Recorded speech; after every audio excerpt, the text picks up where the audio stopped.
Hey everybody, this is Rod Morgenstein, and I'm on Musicians on the Record today, so hit it. 1, 2, 3, 4.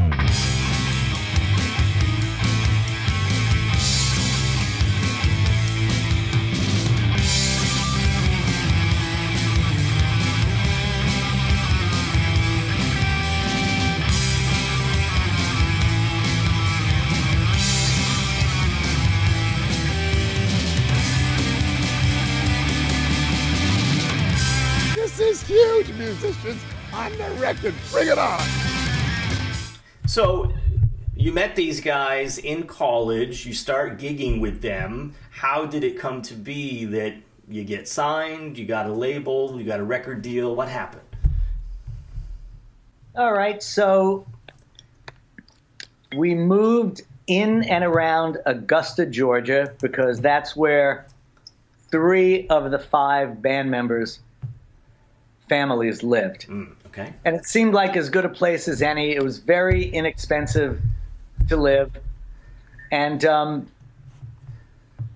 towards the last few months of our schooling at the University of Miami, a beautiful concert hall called Gusman Hall was built, and part of this facility had a state-of-the-art 24-track recording studio put in, and we were the first musicians to use that facility, and we recorded a demo album called The Great Spectacular, and we used that album to try to get work in a club. Yeah. So when we moved in and around Augusta, Georgia, me and the violinist shared a little funky house in Evans, Georgia, which was a tiny little, cow town next to Augusta.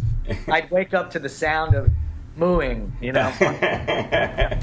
I was, the transplanted New Yorker, but it was so awesome. Right.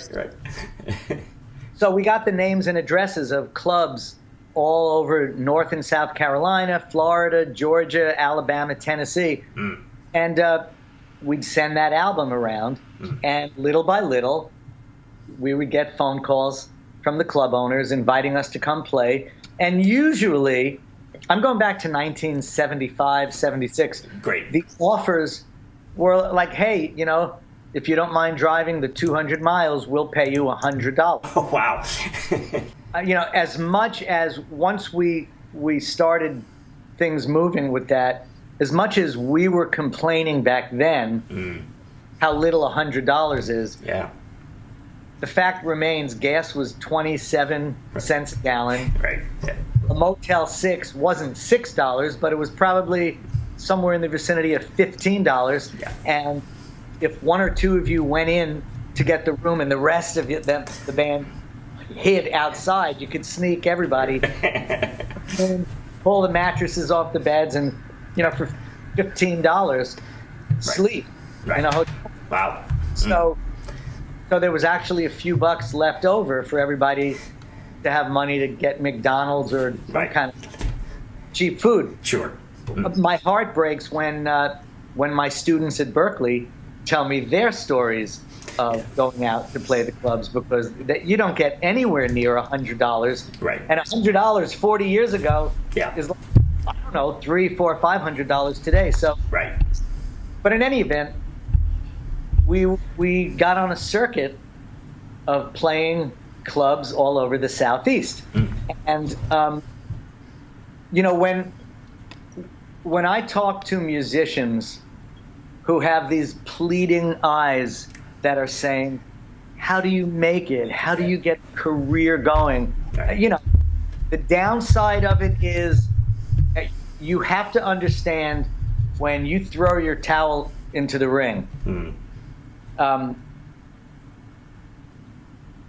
in the end, everything is a crapshoot, okay? Yeah. Because you don't know at the end of the day what will await you. And this, I don't want to say it has absolutely nothing to do with how talented or not talented a musician is, because, how many of us sit around complaining when we hear some musicians playing in a band that are filling an arena with 10,000 people, and they don't strike us as being the greatest musicians. Yeah. All right, so sometimes it's not just because you're the greatest talent on earth. It's because there's some sort of collective, incredible thing that happens. Yes.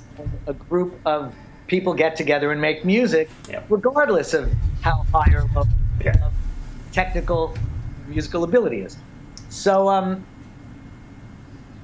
the thing is, the upside is, in order to potentially have a career as a musician, the world has to know that you exist. Right. So you can't just sit at home twiddling your thumbs, waiting for a phone to ring or waiting for an email or a text or something to come in from somewhere saying, hey, are you available? Blah, blah, blah. Can you come play? Yeah. You have to constantly be in people's faces so they know you exist. Right. And if you feel you have something on the ball or something interesting or something that the world needs to see, it doesn't matter what level it's at. If you can play in front of 3 people at your local bar or wherever it is, do it. Right. For one, it'll help you begin to get comfortable and begin to understand how different it is playing in front of other human beings than practicing at. There's a huge difference. Something changes, and you have to become an entertainer in addition to just someone who plays a musical instrument.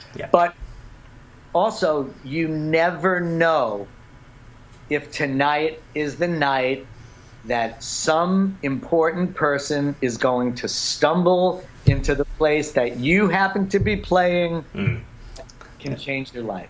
Right. And that's how my career got started. All right, so go back. Here are the Dixie Dregs. We're playing in all these different states in the southern part of the country. And we're playing a club in Nashville called the Exit Inn, which most of the time has country musicians playing there. Okay. Here we are, the Dixie Dregs, doing whatever you want to call this instrumental hybrid of a lot of different styles of music. Yeah.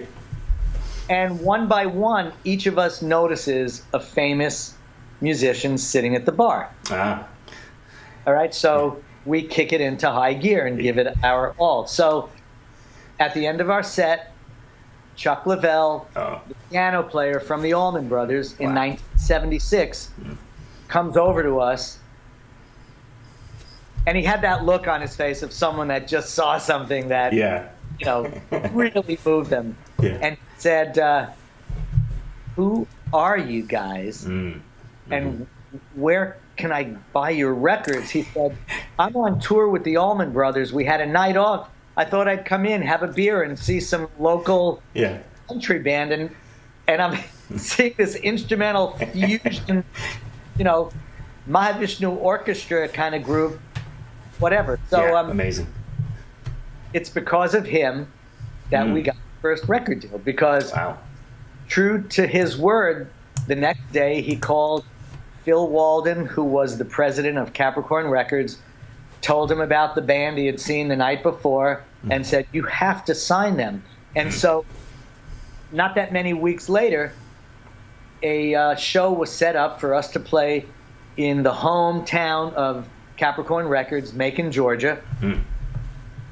And Phil Walden brought his entire label out to see this band that Chuck Leavell was raving about. And the Allman Brothers happened to be off. They weren't on tour, so Chuck was at the show, and he came up, and, we jammed on Jessica. Wow. Amazing. Yeah. And at the end of the night, the president of the label came up to us, shook each of our hands, and said, boys, you got yourselves a deal. Wow. So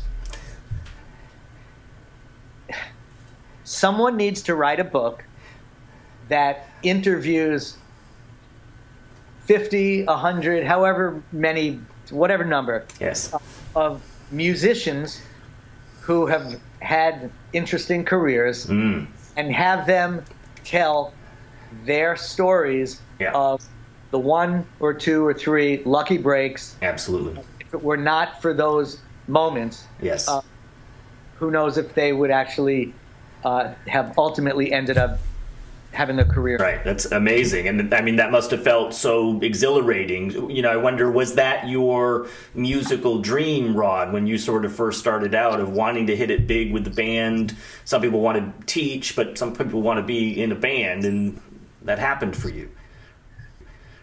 That was my dream from the night I watched the Beatles on the Ed Sullivan Show. Yeah. I want to be a musician, and I want to perform. That's great. You know, the naive mind of a young person getting a record deal is such that you think that overnight you're going to become rich and famous. Yeah. End of story. Yeah. And, so in our case, what it did was it opened us up from the 6 or so states that we were on this rotating tour cycle, and it opened up the possibility of touring around the country. Nothing much else changed because other than putting, a little bit of money in our pockets that enabled us to maybe live for a couple of months. Yeah. The rest of the money was spent on flying us to California to record in a studio with a producer, and try to make a good record that could then begin to kind of move the process along and get us to the next level. Yes. And so it's so interesting. At the end of the day, I think the number that's sticking in my head is that we sold 27,000 records in that time period, in the year or so that the record came out. Now, that's a very small number back 40 years ago. Today, most bands, they would would jump up and down if they could sell 27,000 records. Absolutely. Or downloads, because for some reason, it's in the DNA of the younger generations that music is theirs for the taking. Right, yeah. It's mine. So, but the thing was, it kind of got everything inching along, and then a year later, we put that album was called Free Fall, and a year later we put out What If, and that record sold at least double, if not triple, what the first one did. And then the third record, half of it is live from the Montreux Jazz Festival in Switzerland, and then that record did better. And so the thing is, when you're young, you're totally idealistic, and you have a different view of the world than people who've lived longer, which it's wonderful to be idealistic. But before we had that life-changing moment when Chuck Leavell saw us performing, Steve Morse, Andy West, the bass player, and I went door to door in New York City with our demo album. Just knocked on, I think it was 27 or 28 record labels. Whatchamacallit? The doors in the city, and most of them laughed us out of the office. But you're basically saying, here, just leave the CD and an address. Wow. I remember 2 record labels actually said, you know what, guys, sit down. Someone will see you. And it was CTI, which was like a jazz label. Okay. That had artists like Diodato and Billy Cobham. And, the jazz guys that were doing more backbeat kind of stuff. And the other label was Reprise, that had Jethro Tull and Robin Trower. Yes. So they were very nice, but I'd say within 4 weeks, we had rejection letters from every one of those record labels. Some of them a little bit more pleasant than others. The ones saying, "Are you out of your mind? You where do you come off to think that being a rock band with no vocals, who's going to buy that?" And then others saying, "You're all over the map because You do a rock song, a jazz song, a classical thing, a country song. Yeah. You're confused as to who you are. The nicer letters kind of said, hey, pass, we're not interested, but all the best in your endeavors. So initially, it was very disconcerting Sure. to think that every one of these people not seeing the big picture like we were, because we thought we were the coolest. Yeah. Yeah. I mean, like, oh my God, all you have to do is see us or hear us, Yeah. and you'll fall in love with this music. We even had I think he was the manager of Weather Report, tell us, forget about it. Oh, wow. Ouch. You don't have a chance. Yeah. So, but after getting over the dejected feeling, it gave us even more inner strength to say, you know what, screw all of these people. No one's going to tell us that we don't have a shot.